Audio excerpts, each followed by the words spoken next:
J'en parlais, ce genre de livre, j'aurais tellement aimé l'avoir en 2008, quand j'ai commencé à gérer en fait un portefeuille avec 100 000 euros pour ma mère, et j'avais aucune connaissance. Elle, c'était encore pire, on était complètement illettrés financièrement, et je me rappelle que les bouquins à la mode, c'était Warren Buffett, Benjamin Graham, investisseur intelligent, et je comprenais rien en fait. Et en fait, c'est ça le problème, c'est quand vous imitez une stratégie.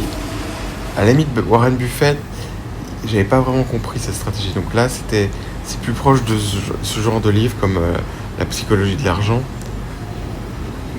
Mais c'était beaucoup trop advanced, c'était beaucoup trop compliqué. Et c'était les bouquins à la mode, quoi. Donc on a fait du chemin par rapport à la finance. Bon, évidemment, le problème, c'est que comme maintenant les gens sont plus éduqués, à mon avis, la finance va changer. Elle va devenir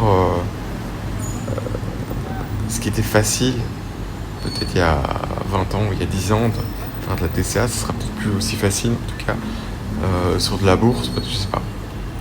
Peut-être que c'est des principes fondamentaux qui changeront jamais. Mais je me dis que sinon tout le monde viendrait riche et on peut pas tous devenir riches. Enfin, c'est mon propos, j'espère que oui, hein, mais peut-être avec l'intelligence artificielle.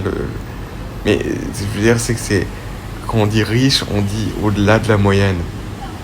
Et par définition, tout le monde ne peut pas être au-delà de la moyenne, sinon on fait la moyenne, quoi. Puisqu'en fait, si demain on avait des robots et qu'on a tous un lifestyle qui serait aujourd'hui un lifestyle à 10K par mois, en fait, 10 000 euros par mois, quoi, ça sera plus super hype, super cool d'avoir ce genre de mode de vie. Le mode de vie qui sera très cool, ce sera un lifestyle à 100 000, je sais pas, par mois, j'imagine. Avec des trucs exclusifs qu'on peut pas avoir si on a 10 000. Enfin, l'équivalent de 10 000 aujourd'hui, quoi. Donc, c'est la base. Mais en fait, ça, il faut s'en foutre.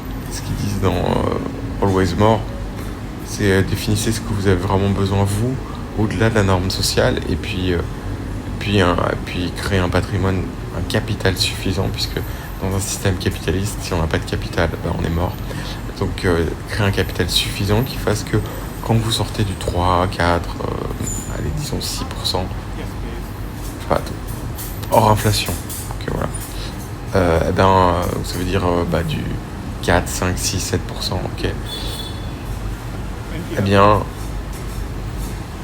ça vous sort un revenu passif qui fait que vous pouvez subvenir à ce mode de vie de rêve, voilà. Je pense que c'est une bonne base.